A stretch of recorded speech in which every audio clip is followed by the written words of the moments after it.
শইকীয়া সকলোৱে এটা হাত চাপি বজাবৰ বাবে অনুৰোধ জনাইছোঁ। ইয়াৰ পাছতে আমি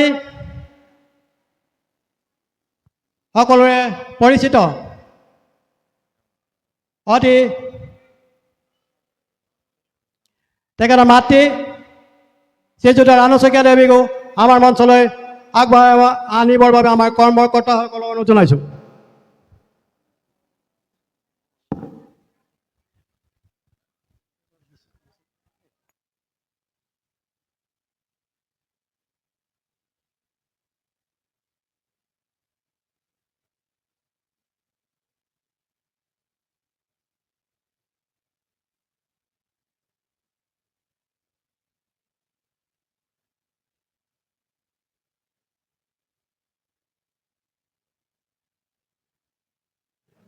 এয়া সুযোগ্য সন্তানৰ মাতৃ শ্ৰীযুত ৰাণু শইকীয়া সকলোৱে পৰিচিত।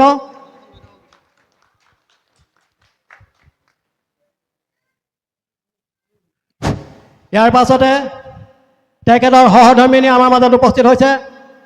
তেখেত অতি শিক্ষিত কৃষি এজন বিশেষজ্ঞ, চাকৰি সূত্ৰে তেখেত কৃষি বিভাগত চাকৰি কৰে আৰু তাৰ সেই বিভাগৰ এজন বিশেষজ্ঞ। তেখেতকো আমাৰ মঞ্চলৈ আহিবৰ বাবে আমাৰ কৰ্মকৰ্তাসকলক আগবঢ়াই আনিবৰ বাবে অনুৰোধ জনাইছোঁ।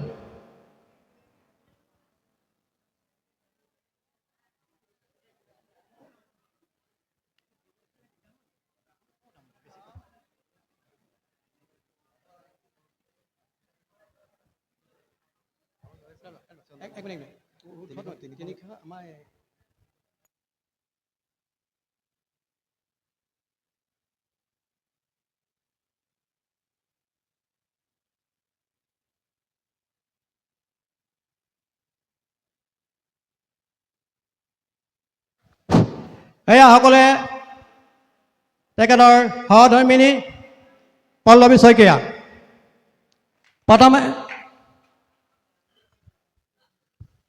প্ৰথমে আমি শ্ৰীযুতা ৰাণু শইকীয়া দেৱীক আমি মৰম যাচিব বিচাৰিছোঁ। আমাৰ কৰ্মকৰ্তা শ্ৰী অসীম দত্তক তেখেতক মৰম যাচিবৰ বাবে আমি অনুৰোধ জনাইছোঁ।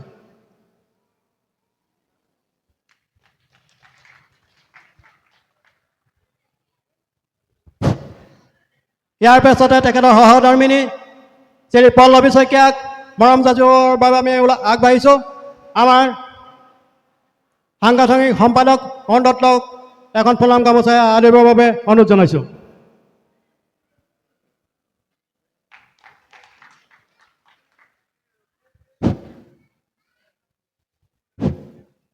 ইয়াৰ পাছতে ডক্টৰ দীপজ্যোতি শইকীয়াক এখন ফুলাম গামোচাৰে সম্ভাষণ জনাবৰ বাবে আমাৰ উদযাপন সমিতি যুৱ সমাজৰ কোষাধ্যক্ষ শ্ৰী বিদ্যুৎ বিকাশ দত্তক অনুৰোধ জনাইছোঁ।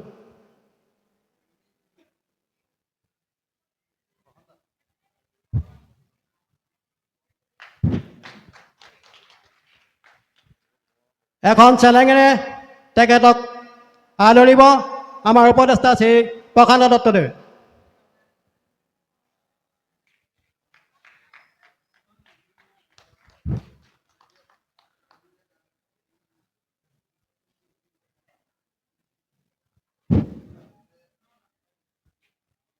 তেখেতক এখন সঁফুৰাই আমাৰ সকলো কৰ্মকৰ্তাকে তেখেতক মৰম যাচিবৰ বাবে মই আগবাঢ়ি আহিবৰ বাবে অনুৰোধ জনাইছোঁ।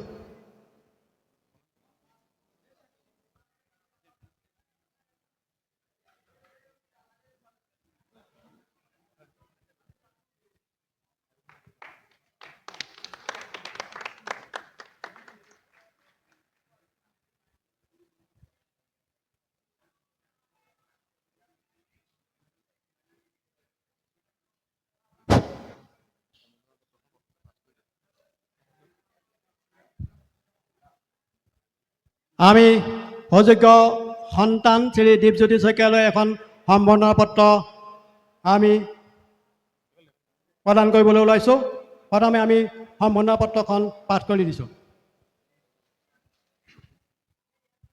সুন্দৰপুৰ যুৱ সমাজৰ উদ্যোগত আৰু সুন্দৰপুৰবাসী ৰাইজৰ সহযোগত দ্বিবাৰ্ষিক বসন্ত উৎসৱ, স্থান সুন্দৰপুৰ ৰংগমঞ্চ, জয়সাগৰ, তাৰিখ 19 বহাগ 3 মে 2025 চন শনিবাৰ।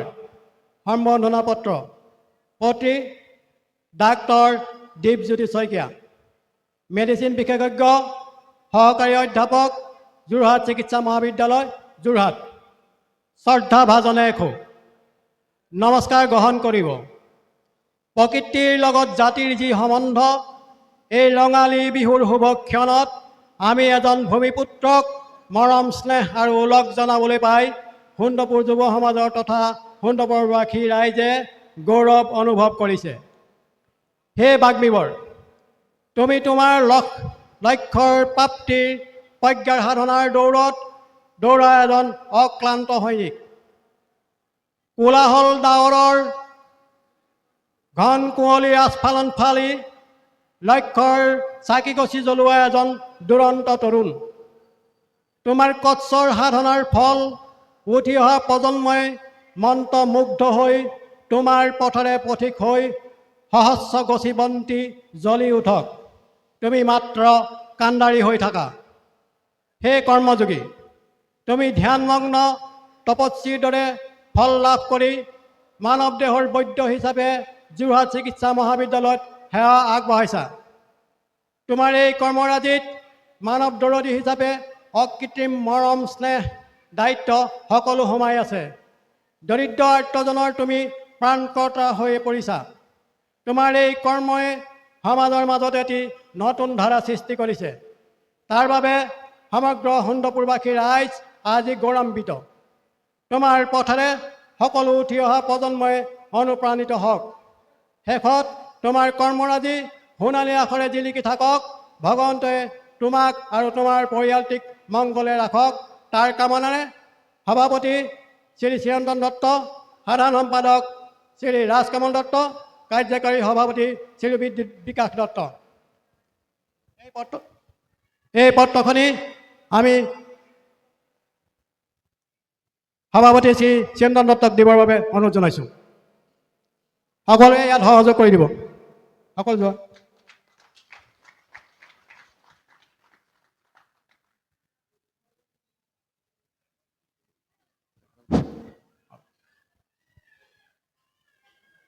ইয়াৰ পাছতে আমাৰ যথেষ্ট সময় হৈছে, তেখেতক আমি এটা উদগনিমূলক ভাষণ দিবৰ বাবে অনুৰোধ জনাইছোঁ।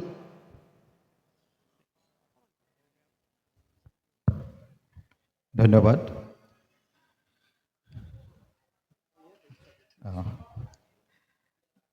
আজি উপস্থিত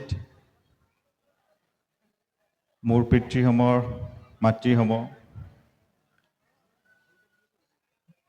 আৰু মোৰ সমবয়সীয়া, লগতে মোৰ ভাইটি ভণ্টিসকল, সকলোকে মোৰ প্ৰণাম যাচিলোঁ। আৰু বিশেষকৈ সুন্দৰপুৰ যুৱ সমাজক মই ধন্যবাদ যাচিছোঁ যে তেওঁলোকে মোক এইখিনি সুবিধা দিলে। আজি মোক যেতিয়া তেওঁলোকে মোক জনাইছিলে যে আমি এনেকৈ অনুষ্ঠান এটা পাতিব লৈছোঁ আৰু তোমাক এনেকৈ মাতিব বিচাৰিছোঁ সম্বৰ্ধনা জনাবলৈ, তেতিয়া মই ভাবিছিলোঁ মোক সম্বৰ্ধনা জনাবলৈনো কি আছে, মই এনে কি কাম কৰিলোঁ যাৰ কাৰণে মোক সম্বৰ্ধনা জনাব লাগে। তাৰপিছত ভাবিলোঁ নহয়, তেওঁলোকে যিহেতু মাতিছে মই মনা কৰাটো উচিত নহ'ব। তো সেইবাবে মই ভাবিলোঁ যিহেতু তেওঁলোকে কিবা এটা কৰিছে, মোৰো এটা দায়িত্ব আছে যে যিহেতু এখন যেতিয়া সমাজ আগবাঢ়ি আহিছে, যেতিয়া এখন মানুহ লগ খাইছে, তাতো মই সহযোগ কৰাটো মোৰ দায়িত্ব। সহযোগ কৰিবলৈহে মই আজি আহিলোঁ। মোক যদি সম্বোধন নজনালেহেঁতেন তেতিয়াও মই কোনো ক'বলৈ একো নাই যে মই নজনালে কাৰণে মই নাহিব বিচৰা নাই, এনেকুৱা নহয়। তাৰপিছত মই ভাবিলোঁ যে মোক সম্বৰ্ধনা জনাব লাগে মই কি কৰিলোঁ, মই যিখিনি এতিয়ালৈকে কৰিছোঁ বা যিখিনি পাইছোঁ তাতনো মোৰ কি গুণ আছে, এনেনো মোৰ কি কৰ্ম কৰিলোঁ যি কাৰণে মই এইখিনি কৰিছোঁ। ভাবি মই একো নাপালোঁ। শেষত মই অনুভৱ হ'ল যে যিখিনি মই পাইছোঁ, যিখিনি স্বীকৃতি মোক দিছে, এই গোটেইখিনি আচলতে ৰাইজৰ আশীৰ্বাদ। ৰাইজৰ আশীৰ্বাদ থকাৰ বাবে, আপোনালোকৰ আশীৰ্বাদ থকাৰ বাবেই মোৰ এইখিনি চাগে আজিলৈকে সম্ভৱ হৈছে। কাৰণ আপোনালোকে যদি চায়, হয়, মানুহে বহুত পঢ়িব পাৰে, বহুত জানিব পাৰে, বহুত শিকিব পাৰে, কিন্তু সেই জ্ঞানখিনি সঠিক সময়ত সঠিকভাৱে কেনেকৈ প্ৰয়োগ কৰিব লাগে সেই কথাখিনি মনলৈ নাহিব পাৰে। কিয় নাহিব পাৰে? কাৰণ তেওঁলোকৰ চাগে আশীৰ্বাদৰ অভাৱ। মোৰ ক্ষেত্ৰত চাগে এবাৰ দুবাৰ তেনেকুৱা হৈছে যে কাৰোবাক কিবা এটা মই উপদেশ দিছোঁ বা কিবা এটা কৰিছোঁ, তেওঁলোকৰ উপকৃত হৈছে। সেইটো সময়ত তেওঁলোক কিবা এটা উপকৃত হৈছে, তাৰ মানে এইটো নহয় যে মই বহুত বিজ্ঞ। তাৰমানে এইটোৱে হৈছে যে মোৰ আশীৰ্বাদ দিছে কোনোবাই, আৰু সেই আশীৰ্বাদৰ জোৰতহে মই অন্য কাৰোবাক সুবিধা কৰিব পাৰিছোঁ বা কাৰোবাক উপকাৰ কৰিব পাৰিছোঁ। চ' মোৰ ইয়াত উপস্থিত সকলো বয়োজ্যেষ্ঠলৈ মই প্ৰণাম আগৰবাৰ যাচিছোঁ, যে আপোনালোকে আশীৰ্বাদ মোক কৰি থাকিব। আৰু মোৰ ইয়াত ভাইটি ভণ্টিসকলক মই এষাৰ কথাই ক'ব বিচাৰিছোঁ যে তোমালোকে জীৱনত যেতিয়া আগবাঢ়ি যাব বিচাৰা, সদায় সদায় এটা কাম কৰিবলৈ হ'লে দৃঢ় হ'ব লাগিব। যে তোমালোকে কি হ'ব বিচাৰিছা বা কি কৰিব বিচাৰিছা, কাৰণ সেইটো ঠিক কৰি ল'ব লাগিব। দৃঢ়তাৰে আগবাঢ়িব লাগিব। আৰু যেতিয়া তোমালোকে আগবাঢ়ি যাবা, কি হ'ব, সময়ে সময়ে তোমালোকৰ মাজত কিছুমান পৰীক্ষা দিব লগা হ'ব পাৰে। মানে কিছুমান এনেকুৱা সময় আহিব পাৰে যি তোমালোকে মনোবলটো ভাঙি দিব পাৰে, কিন্তু তোমালোকে সেনেকুৱা সময়বোৰত মনোবলটো আৰু দৃঢ়ভাৱে ৰাখিব লাগিব, আৰু জোৰ কৰি ৰাখিব লাগিব, আৰু সেই সমস্যাখিনি আগবাঢ়ি যাব লাগিব। যেতিয়া তোমালোকে এটাৰ পিছত এটা সমস্যা আগবাঢ়ি গৈ থাকিবা, তেতিয়া তোমালোকে লাহে লাহে লাহে লাহে উপভোগ কৰিবা যে হয়, পিছত মই যিখিনি মই যিখিনি সমস্যা ভোগ কৰিছিলোঁ, আচলতে সেই সমস্যাখিনি মোক আৰু শিক্ষাহে দি থৈ গ'ল। ল'ৰা ছোৱালীৰ মাজত সদায় এটা প্ৰশ্ন থাকে যে পৰীক্ষানো কিয় পাতিব লাগে? পৰীক্ষা নপতাকেনো কিয় মানুহ আগবাঢ়ি নাযায়? ক্লাছ 1 পৰা ক্লাছ 2, ক্লাছ 2 পৰা ক্লাছ 3 কিয় আগবাঢ়ি নাযায়? বা মেট্ৰিকনো কিয় দিব লাগে? মেট্ৰিকৰ পিছত কিয় হায়াৰ ছেকেণ্ডেৰী পৰীক্ষা দিব লাগে? আচলতে পৰীক্ষাটো কেতিয়াও মানুহক ফেইল কৰাবলৈ বা জোৰ কৰিবলৈ দিয়া নহয়। পৰীক্ষাটো পতা হয় যাতে মানুহ আৰু আগবাঢ়ি যাব পাৰে। পৰীক্ষাটো দিয়াৰ পিছতহে মানুহ নেক্সট লেভেললৈ আগবাঢ়ি যাব পাৰিব। ঠিক একেদৰে আমাৰ জীৱনটোত তেনেকৈ বহুতখিনি পৰীক্ষা আহিব, সমস্যা আহিব। সেই সমস্যা আমি ধৰিব লাগিব যে হয়, এই সমস্যাটো আহিছে মানে মই এইটো সমস্যা যদি মই পাৰ কৰিব পাৰোঁ, মই আৰু অকণ আগবাঢ়ি যাম। কেনেকৈ কৰি কৰি তোমালোক আগবাঢ়ি যাব পাৰিবা। আৰু এটা কথা মনত ৰাখিব লাগিব যে প্ৰত্যেকটো বস্তুক যেতিয়া পাবা, তাৰ বিনিময়ত কিবা এটা নহয় কিবা এটা দিব লাগে। যোন পঢ়া শুনা ল'ৰা ছোৱালী কৰিছে, তেওঁলোকে কি কৰিব লাগিব? নিজৰ পঢ়া শুনাৰ বিনিময়ত নিজৰ টোপনিটো কমাব লাগিব, নিজৰ খাদ্যাভ্যাসটো কমাব লাগিব, নিজৰ ব্যস্ততাটো পঢ়ালৈ আনিব লাগিব অন্য কামতকৈ। কেতিয়াবা এনেকুৱা হ'ব পাৰে যে কাৰোবাৰ ঘৰত কিবা এটা পাতিছে, মোৰ পৰীক্ষা আছে, মই যাব পৰা নাই, তেনেকুৱা হ'ব। তেনেকুৱা সময় বহুত আহিব। কাৰোবাৰ ঘৰত বিয়া হ'ব, কাৰোবাৰ সবাহ হ'ব, যাব নোৱাৰা হ'ব পাৰে। কেতিয়াবা সামাজিক অনুষ্ঠানত উপস্থিত থাকিব নোৱাৰিব পাৰে। এইখিনি আচলতে ত্যাগ কৰিব লগা হয়। কেতিয়াবা কিবা এটা পাবলৈ কিবা এটা ত্যাগ কৰিব লগা হয়। তেওঁলোকৰ সেই মনোভাৱটো ষ্ট্ৰং হ'ব লাগিব, শক্তিশালী হ'ব লাগিব। যদি মই কিবা এটা লক্ষ্যত উপস্থিত হ'ব বিচাৰিছোঁ, যিখিনি ত্যাগ কৰিব লাগে মই ত্যাগ কৰিম, তেতিয়া তোমালোকক কোনেও ৰখাব নোৱাৰে। আৰু এটা কথা মই প্ৰথমতে কৈ গ'লোঁ, তোমালোকে বহুত পঢ়া শুনা কৰিব পাৰা, বহুত বিজ্ঞ হ'ব পাৰা, কিন্তু যদি ছাকচেছফুল হ'বলৈ আছে, যদি এনেকুৱা হ'বলৈ আছে যে সমাজত এজন মানুহে জানক, তেতিয়াহে তোমালোকক আশীৰ্বাদ লাগিব। আশীৰ্বাদ কোনে দিব?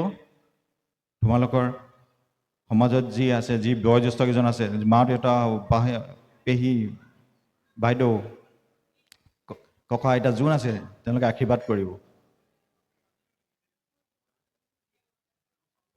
আৰু বিশেষ দীঘলীয়া নকৰোঁ মই। আজি এই অনুষ্ঠানটো পতাৰ বাবে মই কুন্দপুৰ যুৱ সমাজক ধন্যবাদ জনাইছোঁ। আচলতে বিহুনো আমি কিয় পাতিছোঁ? আগতে মানুহবোৰ ব্যস্ত হৈ থাকে, খেতি পথাৰত ব্যস্ত হয়, তাৰ মাজতে সময় উলিয়াই পিনি যদি অকণ ফূৰ্তি ফাৰ্তা নকৰে, মানুহৰ জীৱনবোৰ মসৃণ হৈ পৰিব, শুকাই যাব, মানুহৰ মনৰ পৰা সুখবোৰ নাইকিয়া হৈ যাব। এই যে আজি অনুষ্ঠানটো পাতিলে, আপোনালোক ইমানকেইজন মানুহ আহিলে, যোগদান কৰিলে, ইয়াৰ মানে এইটো নহয় যে আপোনালোকৰ ঘৰত সমস্যা নাই, কিন্তু আপোনালোকে নিজৰ ঘৰৰ সমস্যাখিনি পাহৰি পিনি অলপ সময় ইয়াত যেতিয়া আহি উপস্থিত হৈছেহি, আপোনালোকৰ মনটো ভাল লাগিছে। আমাক সেইটোৱে লাগে। আমিনো অনুষ্ঠানবোৰ কিয় পাতি থাকোঁ? যাতে আমাৰ নিজৰ যিবোৰ দুখ কষ্ট আছে তাক সেইখিনি অকণ পাহৰি পিনি যাতে আমি অকণ আনন্দ পাব পাৰোঁ। অনুষ্ঠানবোৰ পতাৰ প্ৰয়োজনীয়তা সেইটোৱেই। ইয়াৰ লগতে আৰু এটা প্ৰয়োজনীয়, যিহেতু আমি আঞ্চলিক অনুষ্ঠান পাতি থাকোঁ, আঞ্চলিক অনুষ্ঠান পাতিলে কি হয়, আমাৰ নিজৰ কাষৰ ল'ৰা ছোৱালীখিনিয়ে সুযোগ এটা পায়, মঞ্চ এখন পায়, যাতে ভৱিষ্যতে তেওঁলোকে আৰু ডাঙৰ মঞ্চত আৰু কিবা কৰিব পাৰিব। ত' সেইবাবে মই ধন্যবাদ জনাইছোঁ যে আপোনালোকে এইখিনি কৰিছে।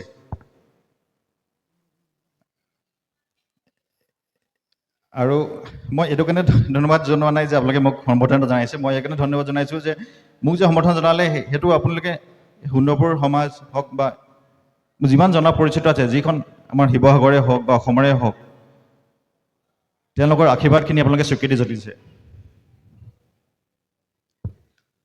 বিশেষকৈ মই সামৰিছোঁ, ধন্যবাদ। মই আশা কৰিলোঁ আপোনালোকে সকলোৱে যে মোৰ আশীৰ্বাদ দি থাকিব, যাতে এতিয়াই মোৰ যাত্ৰাটো এইখিনিতে শেষ হোৱা নাই আৰু মোৰ বহুতখিনি আগবাঢ়িবলৈ বাকী আছে। আপোনালোকে যাতে আশীৰ্বাদ কৰি থাকে, আপোনালোকৰ মৰম চেনেহ যাতে মোৰ ওপৰত সদায় থাকে, তাকে কামনা কৰি মই বক্তৃতা সামৰিছোঁ।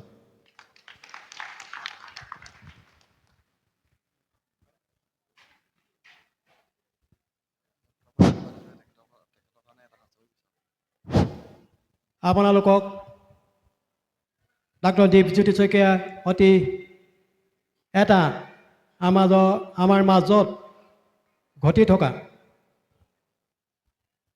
পৰম্পৰা যিবিলাক ঘটি থাকে বা যি আমি কাৰ্য কৰি থাকোঁ, তাৰ ওপৰত এটা অতি সুন্দৰ ভাষণ আগবঢ়ালে। গতিকে সকলোৱে এটি হাত চাপৰ দিবৰ বাবে মই অনুৰোধ জনাইছোঁ। ইয়াৰ পাছতে অতি চমুকৈ তেখেতৰ মাতৃক অতি চমুকৈ দুআষাৰ ক'বৰ বাবে অনুৰোধ জনাইছোঁ। তেখেতেনো ল'ৰাটোক কেনেকৈ পঢ়ুৱাইছিলে, কেনেকৈ আগবঢ়াই নিছিলে, এইবিলাক কথা অকণমান আমি জানিব লাগে।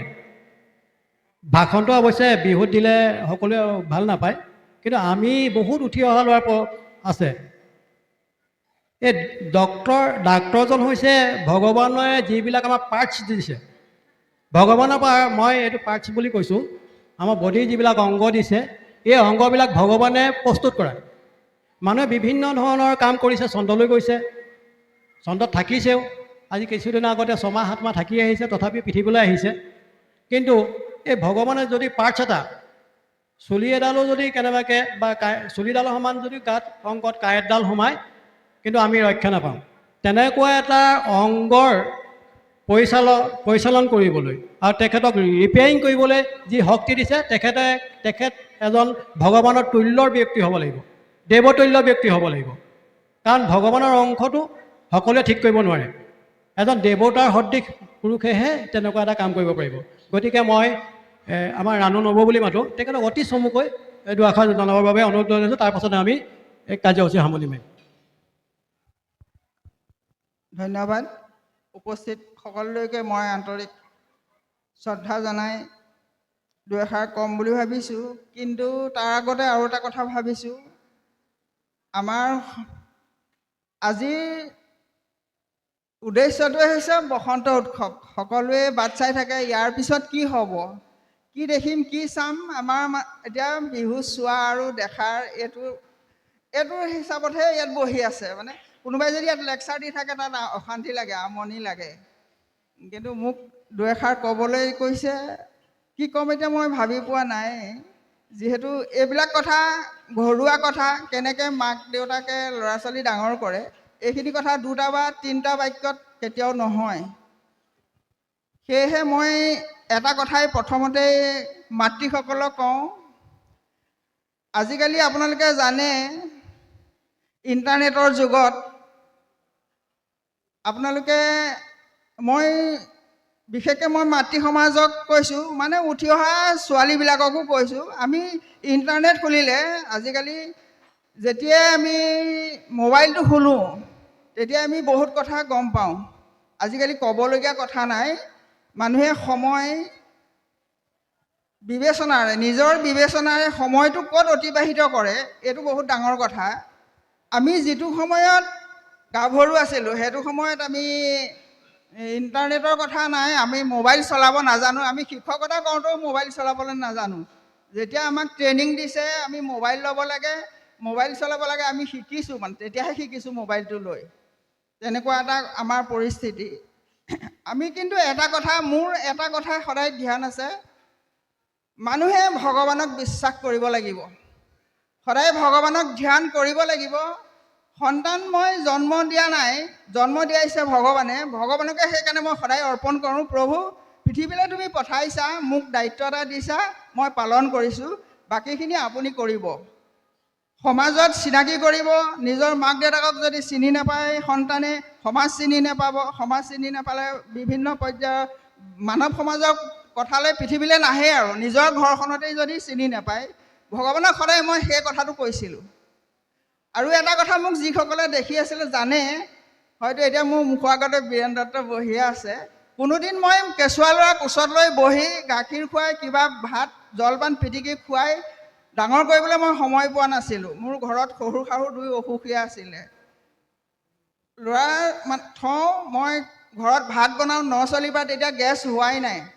ভাত বনাওঁ, পথাৰত খেতি কৰিবলৈ যাওঁ, ল'ৰা ঘৰত থৈ দিওঁ। শাহু বুঢ়ীয়ে কয়, মোৰ ননদ আছিলে, তেওঁ মানে কি খুৱাব লাগে সেই সময়টো মাকে ক'ব, খুৱাব। এটা কথাই মই শিকাইছিলোঁ, সময়ৰ সৎব্যৱহাৰটো শিকাইছিলোঁ। আজিৰ ল'ৰা ছোৱালী যেতিয়া সময় নোহোৱাকৈ আমি দেখোঁ ঘূৰি ফুৰে, ডাঙৰ ডাঙৰ মোবাইল এটা লৈ, যাৰ ঘৰত পিন্ধিবলৈ বা খাবলৈ অৱস্থা নাই, ডাঙৰ ডাঙৰ মোবাইল এটা লৈ ৰাস্তাত অহা যোৱা কৰি থাকে। চবতছে ডাঙৰ কথা সময়, যি কৰক যি নকৰক, সময়টো যদি মানুহে ব্যৱহাৰ কৰিব নাজানে তেতিয়াই মানুহৰ জীৱনটো এটা এনেই গুচি যায়। আমাক এতিয়া কয়, এতিয়া যদি আমি শাস্ত্ৰ ভাগৱতত সোধে, আমি এতিয়া 17 বছৰ, আমাৰ আয়ুস 17 বছৰ, সেই 17 বছৰটো আপুনি কেনেকৈ ভাগ কৰিব? যদি আপুনি প্ৰত্যেকটো মিনিট, প্ৰত্যেকটো সময়, প্ৰত্যেকটো ছেকেণ্ড নিজৰ যদি ভাল সময়টো যদি ভালকৈ ব্যৱহাৰ কৰে, তেতিয়াহ'লে আপুনি দেখিব আমাৰ 10 বছৰ সময়টো আমাৰ বহুত সময়। সময়ৰ ব্যৱহাৰটো এইটো কোনে শিকাব? মই মাকসকলক সেইকাৰণেই কৈছোঁ, ল'ৰা ছোৱালীক পৰিৱেশ ঘৰত যিমানেই বেয়া নহওক, মতা মানুহটো মদাহীয়ে হওক, ঘৰখন বেয়াই হওক, সেইকাৰণে আগৰ মাতৃ সমাজে কি কৰিছিলে, মাৰকিল খাই হ'লেও মাকৰ এটা দায়িত্ব পালন কৰিছিলে, ল'ৰা ছোৱালীকেইটা কেনেকৈ ভাল কৰিম, এই মদাহীটো কি হয় হৈ থওক, মানে ল'ৰা ছোৱালীৰ ওপৰত ভাল কৰিবলৈ বহুত গুৰুত্ব দিছিলে। মাৰপিট কৰা কথাটো, ঘৰৰ কথাটো তেওঁ নাভাবিছিলে, মই ইয়াৰ মাজেদি কেনেকৈ ল'ৰাকেইটা ডাঙৰ কৰোঁ। সেয়েহে মই কৈছোঁ যে মহিলাসকলে নিজৰ ল'ৰা ছোৱালীক, আজিকালিতো কথাই নাই, মাক দেউতাকৰ দায়িত্বই নাই আৰু, ডাঙৰ হ'ল, স্কুললৈ পঠিয়ালোঁ, বেগ এটা দি গাড়ীত উঠালোঁ, তাৰপিছত টিউশ্যন ল'ব, আজিকালি দায়িত্বটো নায়েই মাকহঁতৰ। কিন্তু মাকহঁতে তাৰ মাজতো যদি এই দায়িত্বটো পালন কৰে, ল'ৰা ছোৱালীক যদি শিকায়, এইটো সময়ত উঠিব লাগিব, এইটো সময়ত পঢ়িব লাগিব। আজিকালি চবতছে ডাঙৰ কথা হ'ল, ল'ৰা ছোৱালীয়ে যিমানেই শিক্ষিত নহওক, এটা প্ৰাৰ্থনা কৰিব নাজানে। আমি এতিয়া সাংস্কৃতিক কথা কৈ আছোঁ, প্ৰাৰ্থনা কৰিব নজনাটো বহুত ডাঙৰ কথা। আজিকালি ল'ৰা ছোৱালী প্ৰাৰ্থনা কৰিব নাজানে। সন্ধিয়া সময়ত আমাক মা দেউতাই শিকাইছিলে, আমি সৰুৰ পৰা আমাৰ 4-5টা ল'ৰা ছোৱালী আমি গোঁসাই ঘৰত একেলগে প্ৰাৰ্থনা কৰোঁ। সেই অভ্যাসটো মোৰ ইয়াত আছিলে। ল'ৰাক মই শিকোৱা নাছিলোঁ যদিও, কিন্তু মই এটাই সদায় দিছিলোঁ সিহঁতক ধাৰণা, সময়টো, এইটো সময়ত উঠিব লাগিব, এইটো সময়ত পঢ়িব লাগিব, এইটো সময়ত খেলিব লাগিব। মই মোৰ নিজৰ ঘৰৰ চোতালতে ওচৰৰ ল'ৰাখিনিকে মাতি আনি সেইটো খেলাৰ সময়, চবকে খেলাবলৈ লগাওঁ। মোৰ ঘৰৰ ওচৰৰ ল'ৰা ছোৱালীখিনি এতিয়াও কয়, মোক এতিয়াও ভয় কৰে যে বৌৰ ওচৰত বৰ ভয় লাগে, মাক মাতি লৈ যায়, স্কুলৰ পৰা আহিব, অকণমান খালে, খোৱালোঁ, অকণমান ৰেষ্ট ল'বলৈ দিলোঁ, দৰ্জা বন্ধ কৰি দিলোঁ, ওলাবলৈ নিদিওঁ, ভিতৰত সোমাই থাকিব লাগিব, সেইকণ সময় ভিতৰত সোমাই থাকিব লাগিব। সেই সময়টোৱে কি কৰে, নিজৰ মানসিক ভাৰসাম্যটো বজাই ৰাখে। শুৱক বা পঢ়ক বা যিয়েই নকৰক, তাৰ মনস্তাত্ত্বিকটো ঠিক হৈ থাকিবৰ কাৰণে সেইটো সময়ত 1 ঘণ্টাৰ ভিতৰত ৰাখি দিম। 1 ঘণ্টাৰ ভিতৰত ৰাখিব, নুশুৱকৈ লাগিলে বাহিৰলৈ উলিয়াই মাতি আনিম। ওচৰত যিমানকেইটা ল'ৰা ছোৱালী আছে চব চোতালত খেলিবলৈ লগাই দিম। সন্ধিয়া হ'লে মানে মইহে সিহঁতক কওঁ, তহঁতৰ মাহঁতে নেমাতে, ঘৰত যা, ভৰি হাত ধুগে, এতিয়া যা, কিতাপ পঢ়িবগৈ লাগিব। সেই সময়বিলাক ল'ৰা ছোৱালীক সেই সময়বিলাক সৰুৰ পৰা মানে সেইখিনি শিকাব লাগিব। এইটো সময়ত শুবি, এই সময়ত পঢ়িবি, এইটো সময়ত খেলিবি, সেই নজৰটো থাকিব লাগিব। আজিকালি ল'ৰা ছোৱালীটো আমি চকুৰ আগত দেখিছোঁ, সেইবিলাকতো নাই ল'ৰা ছোৱালী। বিশেষকৈ মাতৃ সমাজক মই এইটোৱে সেইকাৰণে বাৰে বাৰে কৈছোঁ, ল'ৰা ছোৱালীক আপোনালোকে সময়ৰ মূল্যটো শিকাব। যোৱাৰ সময়টো ঘূৰি নাহে। মোৰ এতিয়া যদি 64 বছৰত এতিয়া সোমালে, মই যদি পিছলৈ ঘূৰি চাওঁ, এতিয়া মোৰ কামত নাহে আৰু। পিছত কি কৰিলোঁ, মোৰ আগত কৰিবলগীয়া কামখিনি মোৰ যদি পাছত থাকিও আহিলে, এতিয়া মোৰ লাভ নাই আৰু ভাবি। উঠি অহা প্ৰজন্মই এতিয়া সেই সময়টো সৎব্যৱহাৰ কৰিবলৈ এতিয়াৰ পৰা যদি শিকে, সিহঁতে সেই কম বয়সটোকে, অকণমান বয়সকে আপোনালোকে দেখিব, সিহঁতৰ সেই ব্যৱহাৰটোৰ ওপৰত দেখি বহুত সময় পাইছে, বহুত সময় হৈ গৈছে বুলি ভাবিব, নিজে ভাবিব, মই দেখোন আজি সময় পালোৱেই, আজি পঢ়িলোঁ, এতিয়া মই গা ধুলোঁ, এতিয়া মোৰ সময় আছে। এই সময়টো যদি এতিয়াৰ পৰা সৎব্যৱহাৰ কৰি যায়, সময়ৰ সৎব্যৱহাৰটো মানুহৰ চবতছে দায়িত্বপূৰ্ণ ডাঙৰ কথা। সময় গ'লে মানুহৰ বহুত যায়। আমি এতিয়া উঠি অহা চামক কৈছোঁ, তোমালোকে শিকা, এইবিলাক শিকা। উঠি অহা চাম উঠি আহিছে, আমি 1 2কে হিচাপ কৰিছোঁ, এওঁলোক ডাঙৰ হৈ যাব। আমি এতিয়া কি হৈছোঁ, তললৈ গৈ আছোঁ। আজি 63 বছৰ, 64 বছৰ, আৰু 5 বছৰ পিছত মৰিম আৰু। আমাৰ ধাৰণা সেইটোলৈ আহিলে। গতিকে মই অনুৰোধ কৰিছোঁ, উঠি অহা চামক এতিয়াৰ পৰা যাতে অভিভাৱকসকলে সময়ৰ সৎব্যৱহাৰটো শিকায়। মই এই সময়ৰ সৎব্যৱহাৰটো ঘৰত মোৰ আড্ডা মাৰিবলৈ ল'ৰা ছোৱালীৰ লগত সময় নাই। এদিন তেতিয়া খুব টিভি সময় আছিলে, আমাৰ ঘৰতে প্ৰথম টিভিটো আছিলে চুকত। টিভিও নাচায় সিহঁতে। টিভিটো নাচায় কি, কেতিয়াবা এদিন টিভি চাই স্কুলৰ পৰা আহি মই একেলগে বহিলোঁ, যে টিভিবোৰ নাচাবি, এইবোৰ চালে মানে কি হয় জানো, এইবোৰ এই বাহিৰৰ আমেৰিকাৰ মানুহবোৰে এই পইচা ঘটিছে, এইবোৰ কোম্পানী বস্তুবোৰ এইবোৰ দেখুৱাই আমাক টাইম পাছ কৰিবলৈ দিছে। এইবোৰ চাই টাইম পাছ নকৰিবি। তেতিয়াৰ পৰা সিহঁতি টিভিও নাচায়। বিহু আহি বাহিৰৰ চোতালত হুঁচৰি গাই থাকে, ভিতৰৰ পৰা সিহঁতি ওলাই নাহে। এটা সময়ত স্কুলৰ পৰা আহিলে মই আমাৰ ল'ৰা ছোৱালীক এতিয়া মাক দেউতাকে বিয়া পতা সময়লৈকে কিছুমান কাম কৰি থাকিব লাগে। মই কিন্তু সেই কামটো, মই যে 2টা ল'ৰা, সিহঁতক মইতো বিয়া পতালৈকে পাছে পাছে লাগি থাকিব লাগিব, সেই অভ্যাসটো মই একেবাৰে সৰুৰ পৰা কৰাইছিলোঁ। স্কুলৰ পৰা আহিব, নিজৰ কাপোৰ কানি ভালকৈ থ'ব, নিজৰ কিতাপকেইটা টেবুলত ভালকৈ থ'ব, নিজৰ খোৱা বাতি কাঁহীকেইটা বেয়াকৈ ধুই পেলানি জেগাত থৈ দিব লাগিব। তাৰপিছত লাগিলে মই ভালকৈ ধুমগৈ। প্ৰত্যেকটো কামেই মই সময়ত কৰিবলৈ শিকাইছিলোঁ। বাকী মই পঢ়াৰ লগত জড়িত নহয়, মানে পঢ়াৰ লগত খালি কিতাপ গোটাই দিছোঁ। মই এটাই কওঁ যে কিতাপ পঢ়, কিতাপ পঢ়। কি পঢ়িছে কি নাই পঢ়া, যেতিয়া মেট্ৰিক পাছ কৰি ডিব্ৰুগড়ত পঢ়িবলৈ গৈছে, ডিব্ৰুগড়ত তাক থ'বলৈ যোৱাৰ পিছত দেউতাকে গাড়ী লৈ, তাৰপিছত মই তাৰ টেবুলখন তেতিয়া চেক কৰিছোঁগৈ, ই কি পঢ়ি ইমান নম্বৰ পাই পাছ কৰিছে। তেতিয়া মই তাৰ কিতাপ আৰু বহীবোৰ, সি ডিব্ৰুগড়লৈ গৈছে, মই ঘৰত কিতাপ আৰু বহীবোৰ চেক কৰিছোঁ। তাৰ টেবুলখন মই সেইদিনাহে চেক কৰিছোঁ। বাকী সময়ছোৱা তাৰ পঢ়াত অলপ বেছি আছিলে, ককায়েকে অকণমান কম পঢ়ে। মোক মানে সি কয়, মা এইটোৱে পঢ়িব নোৱাৰে, এইটো বেছি সময় নপঢ়ে, ইয়াক সোনকালে টোপনি ধৰে। তাৰ মানে ডাঙৰটো অকণমান সোনকালে টোপনি ধৰে, সি পঢ়ি থাকে। মা এইটোৱে পঢ়িব নোৱাৰে। মই বোলো হ'ব দে, তই পঢ়, ই এনেকৈ কমকৈ যাবগৈ বোলো, দে হ'ব।